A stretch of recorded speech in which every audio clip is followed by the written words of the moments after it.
Halo dulur, selamat datang di Media United, channel fans MU paling netral. Menang dipuji, kalah dibully. Ya, untuk kali ini kita beda lokasi ya, karena di depan sudah panas, terlalu siang bikin videonya. Oke, untuk video kali ini kita akan membahas beberapa update terbaru dari Manchester United. Ada beberapa berita terbaru yang menurutku menarik untuk kita bahas bersama. Langsung aja kita masuk ke berita yang pertama. Ini melansir dari ESPN. Bruno Fernandes bersiap hengkang pada musim panas ini setelah merasa lelah dengan kegagalan klub yang terus-menerus memberikan hasil, namun akhirnya bertahan dan menandatangani kontrak setelah klub panik dan memberinya kontrak baru yang besar. Gimana ya? Menurutku kontrak Bruno Fernandes ini tidak serta-merta sebuah kepanikan ya. Ya, meskipun untuk saat ini Bruno Fernandes ini secara penampilan sangat buruk dan bisa dibilang sangat tidak konsisten, penampilan terburuk selama menjadi pemain di Manchester United. Bahkan di musim ini dia sudah 2 kali meraih kartu merah, meskipun yang satu dibatalkan ya, 2 kali kartu merah dalam 2 kali pertandingan secara beruntun. Dan kalau kita lihat mengapa Bruno Fernandes ini diperpanjang kontraknya, ya menurutku untuk saat ini masih belum ada pemain yang bisa menggantikan posisi Bruno Fernandes. Maka dari itu ya mau nggak mau Manchester United kembali memperpanjang kontrak kerjasama bersama Bruno Fernandes. Memang seharusnya kalau kita lihat dan idealnya kalau ingin melakukan pembersihan pemain di era-era lama, pemain di kepelatihan sebelumnya ya harusnya dibuang semua sih.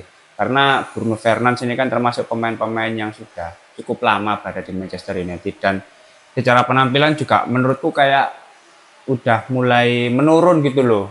Bisa kita lihat di musim ini secara penampilan sudah sangat menurun, seringkali kehilangan bola, salah passing, beberapa kali melakukan pelanggaran yang seolah disengaja. Tentu ini akan merugikan Manchester United secara hasil pertandingan. Harusnya sih kalau memang kontraknya sudah habis sejak sebelum bursa transfer dibuka, Manchester United harus segera mencari penggantinya ya. Jangan malah diperpanjang lagi gitu loh. Oke, kita masuk ke berita yang kedua. Jika Bayern Munchen dan Leroy Sané tidak menemukan solusi terkait kontrak baru, Manchester United akan mengajukan tawaran untuk pemain sayap tersebut dengan status bebas transfer.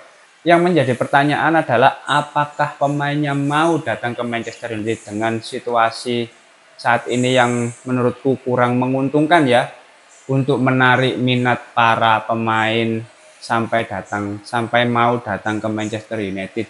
Karena tentu ini sudah pernah kita bahas sebelumnya ya, kalau misalkan Manchester United terus-terusan mengalami kekalahan, kesulitan dalam meraih 3 poin, tentu secara daya tarik itu pasti menurun. Para pemain itu pasti enggan datang ke MU. Karena apa? Karena mereka pasti akan berpikir kalau datang ke Manchester United itu akan menjadi penurunan karir.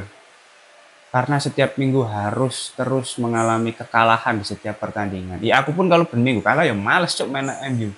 Boleh tim sing sering menang ya po. Ya persetan lah ngomong proses ini. Aku suka Manchester United, ini klub impianku sejak kecil. Alah, itu narasi media dan itu bisa diarahkan gitu loh. Jadi kalau memang Manchester United ingin mendatangkan pemain baru, memang untuk posisi sayap ini di musim depan Manchester United sudah menyampaikan bahwa mereka akan fokus untuk mencari pemain sayap baru. Tapi untuk mendatangkan pemain tersebut kan harus memiliki daya tarik, harus memiliki nilai jual. Para pemain mau datang ke klub tersebut juga dia perlu jaminan keuntungan apa yang akan didapatkan gitu loh. Dan harusnya Manchester United bisa melihat situasi tersebut gitu loh, agar secara bisnis bisa terus berkembang, secara prestasi juga bisa perlahan ditingkatkan gitu. Ya, mari kita lihat progres di pertandingan besok lah intinya. Kita lanjut ke berita yang ketiga. Di sini dikatakan bahwa Manchester United kini tertarik kepada pemain muda Florian Wirtz asal Bayer Leverkusen.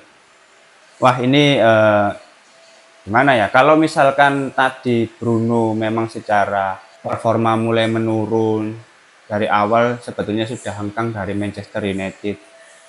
Florian Wirtz ini menurutku pengganti yang sangat cocok ya, melihat secara usia juga masih sangat muda, sangat potensial. Kiprahnya sebagai pemain muda di Bayer Leverkusen itu luar biasa lah. Bahkan dari musim lalu ya, yang menjadi pertanyaan adalah apakah Manchester United mampu membayar Florian Wirtz ini dengan harga yang sangat mahal, karena market value-nya sekitar 130 juta kalau nggak salah. Ya memang selain di klub, Florian Wirtz ini kalau bersama timnas juga gacor gitu loh. Memang sumbangsinya kelihatan nyata gitu loh. Kalau memang Manchester benar-benar mau berinvestasi terhadap pemain muda, ya meskipun ini harganya mahal, menurutku ini pilihan yang tepat gitu loh untuk Florian Wirtz sebagai incaran dari Manchester United. Ya tapi kembali lagi, jangan hanya diincar. Kalau misalkan memang benar-benar minat terhadap pemain ini, ya langsung disikat aja. Jangan terlalu bertele-tele dalam proses negosiasi. Selama sudah mencapai kesepakatan antara kedua belah pihak, langsung angkut. Oke, kita masuk ke berita berikutnya. Julian Nagelsmann sangat tertarik dengan Manchester United. Ia memiliki rencana yang jelas untuk karirnya dan United adalah bagian dari rencana tersebut. Akan tetapi, saat ini tidak ada peluang bagi United karena Nagelsmann ingin menangani Jerman untuk Piala Dunia 2026. Jarang-jarang ada pelatih yang tertarik untuk datang ke Manchester United. Apalagi kalau kita lihat Nagelsmann ini kan sebetulnya secara track record dia cukup bagus ya. Apalagi saat bersama Bayern Munchen lalu menangani timnas Jerman. Ini dan secara usia juga pelatih ini masih terbilang muda gitu loh. Namun memiliki prospek yang jelas, memiliki visi yang jelas. Meskipun beberapa kali melakukan percobaan dalam pergantian pemain, lalu perubahan dari segi formasi, dari segi taktikal, tapi masih bekerja gitu loh, memiliki intinya itu dia ketika dalam melakukan pergantian formasi itu memiliki tujuan yang jelas gitu loh. Apalagi kalau kita bicara soal pelatih dari Jerman, ini ya secara kualitas nggak perlu dipertanyakan lah. Banyak kok kalau kita lihat kayak Jurgen Klopp, lalu Hansi Flick, itu kan salah satu contoh pelatih asal Jerman yang menurutku sudah terbukti kualitasnya. Dan Nagelsmann ini menurutku juga bagus secara kualitas. Nggak perlu dipertanyakan lagi, kita semua pasti sudah tahu track recordnya gitu loh. Menarik ini, kalau misalkan benar-benar mau menunggu Manchester United sampai tahun 2026, ya kita nggak akan tahu ya. Sambil menunggu di ulang tahun Manchester United yang ke-150 di tahun 2028, kita tidak tahu selama 4 tahun nanti akan ada pergantian pelatih atau enggak. Sekalipun ada pergantian, berapa kali Manchester United melakukan pergantian pelatih. Nah ini kan akan menjadi diskusi yang sangat menarik menurutku ya.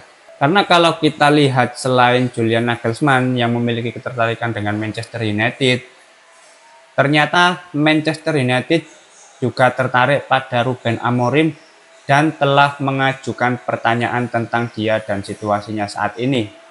Dia memiliki klausul pelepasan di Sporting Lisbon musim panas mendatang. Wah, ini salah satu pelatih dari klub Liga Portugal ya. Memang Ruben Amorim ini menjadi fokus tersendiri bagi Manchester United kalau memang ingin benar-benar menggantikan Erik ten Hag. Dan memang untuk saat ini ada beberapa nama yang masih gencar dikaitkan oleh Manchester United. Karena kalau kita lihat secara kualitas, Ruben Amorim ini menurutku pelatih yang menarik ya. Karena di Liga Portugal sendiri saat dia melatih Sporting Lisbon ini, dia mampu memutus dominasi dari FC Porto, lalu Benfica.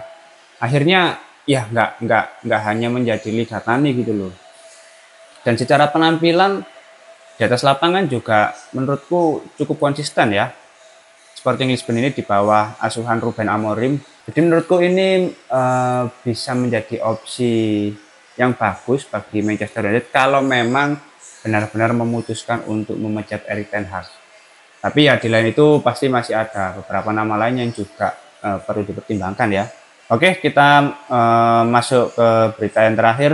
Ini kutipan dari wawancara Erik ten Hag saat melakukan konferensi pers menjelang laga melawan Brentford. Kami memantau perkembangan Alvaro Carreras di Benfica. Kami memiliki klausul pembelian kembali. Kami meminjamkannya ke Preston, Granada, Di sana ia tidak banyak bermain dan kami memiliki kesempatan untuk menjualnya. Namun, kami memiliki klausul pembelian kembali yang memungkinkan kami mengendalikan situasi. Eh, Gimana ya? Kalau misalkan ya situasi penjualan Alvaro ini menurutku juga bukan sepenuhnya salah Erik ten Hag ya, karena memang situasinya saat itu mungkin Erik ten Hag masih percaya bahwa Tyrell Malacia Luke Shaw ini nanti akan tersedia ketika musim 2024-2025 sudah berjalan. Nyatanya hal tersebut tidak sesuai prediksi gitu. Sampai saat ini, sampai 8 pekan Premier League berjalan, 2 pemain ini masih belum tersedia dan menurutku ini menjadi kerugian yang sangat besar karena tidak ada pemain yang tersedia di posisi tersebut sampai saat ini. Ya meskipun ada pemain muda seperti Harry Amas, menurutku itu bukan sebuah solusi untuk pertandingan yang akan dijalani selama semusim gitu loh. Dan Alvaro Carreras kan dari musim sebelumnya sudah pernah beberapa kali dicoba dimasukkan ke tim senior dan memang memiliki potensi untuk tampil lebih bagus lagi ke depannya. Dan kalau kita lihat situasinya saat ini, memang Manchester United memiliki klausul pembelian kembali seharga 16 juta pound sterling. Menurutku itu harga yang sangat terjangkau ya untuk pemain muda yang sangat potensial. Tapi apakah akan dibeli lagi oleh Manchester United dalam waktu dekat? Menurutku enggak. Kalaupun tertarik untuk memulangkan pemain ini, paling enggak 1 musim atau 2 musim lah, karena klausul pembelian kembali ini kan memiliki rentang waktu sekitar 2 tahun sampai tahun 2026. Ya, pemain yang sudah dijual biarkan dia fokus di klub barunya, mengembangkan potensinya, mengembangkan skill individunya, menambah jam terbangnya sebagai sepak bola profesional. Kalau sudah lebih matang secara kualitas, secara skill, baru Manchester United bisa mengaktifkan klausul pembelian kembali. Kalau untuk saat ini ya gimana ya, baru beberapa bulan dijual, masa udah mau dibawa pulang lagi. Yang ada justru rugi ya, karena Alvaro pun dijualnya dengan harga sekitar 6 jutaan gitu loh. Kalau langsung dibeli sekitar 16 juta sesuai klausul pembeliannya, ya selisih 10 jutaan anjir. Itu pun nggak menjadi jaminan ya. Kalau misalkan udah terlanjur dipulangkan, misalkan di bursa transfer Januari, ternyata Luke Shaw dari Malaysia kembali tersedia dalam waktu yang cukup lama. Akhirnya ya dia nggak dipakai lagi gitu loh. Biarkan dia berkembang dulu lah menurutku. Oke, mungkin itu dulu update terbaru dari Manchester United. Kalau teman-teman ada pendapat lain terkait berita tersebut, langsung tulis saja di kolom komentar. Kita diskusi santai seperti biasa. Terima kasih sudah menonton video ini. Jangan lupa like, komen, dan subscribe. Salam.